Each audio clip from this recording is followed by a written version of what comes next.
This game on Midco Sports Network is presented by Farmers Union Insurance. North Dakota State a 17-point advantage over their rivals from Grand Forks here at the half. NDSU on pace to be right at their season average of 66 points, going about it the way they normally would. Lockdown defense by the Bison have really limited the Fighting Hawks to have much of a shot here in this one through 20 minutes. Yeah, normally you would say, well, they need to get on their defense to get back into this game, but quite honestly, UND's defense hasn't been that bad. They're battling, they're getting good defensive rebounds, and so they've been pretty clean on the defensive end. On the offensive end, really, I think it just comes down to aggression, right? They want to play at a little bit more of a deliberate pace, but quite honestly, that deliberate pace got them 16 points in the first half and a 17-point deficit. They can't have a repeat of that. They're going to have to speed up the tempo a little bit. They're going to have to take some chances, hopefully get some easy buckets in transition. But really, it's going to come down to just a level of aggression and confidence in the second half. They're going to have to start taking some chances. They're going to have to start taking some outside shots. They need to extend this NDSU defense. They simply can't score enough against this Bison defense if they just keep packing it in. Things started well enough for North Dakota. Philip Abracha getting 6 points right off the bat inside. Just not enough of this, though, from him or from really anybody else in the opening 20, Zach. Yeah, like we talked at the top, this NDSU defense is perfect to try to slow one player down because they guard the other team's best player really with all 5 guys.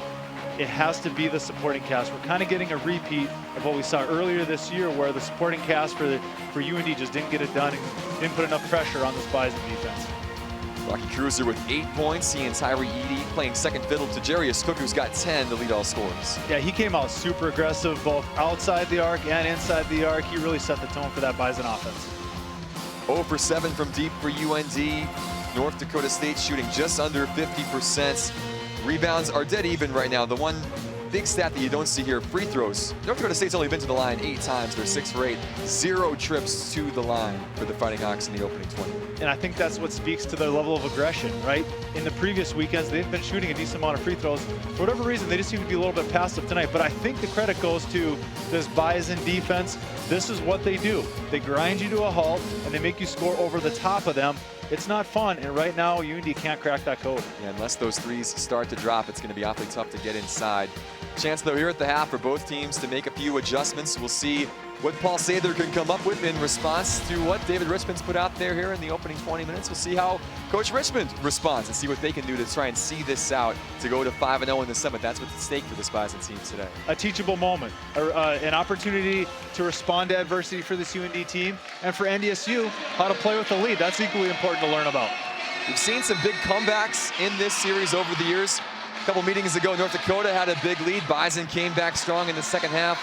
We've seen North Dakota have a big lead and see it's one of those things. You don't know what's going to happen. So stick around. That's our pitch. More to come here at the halftime show after this.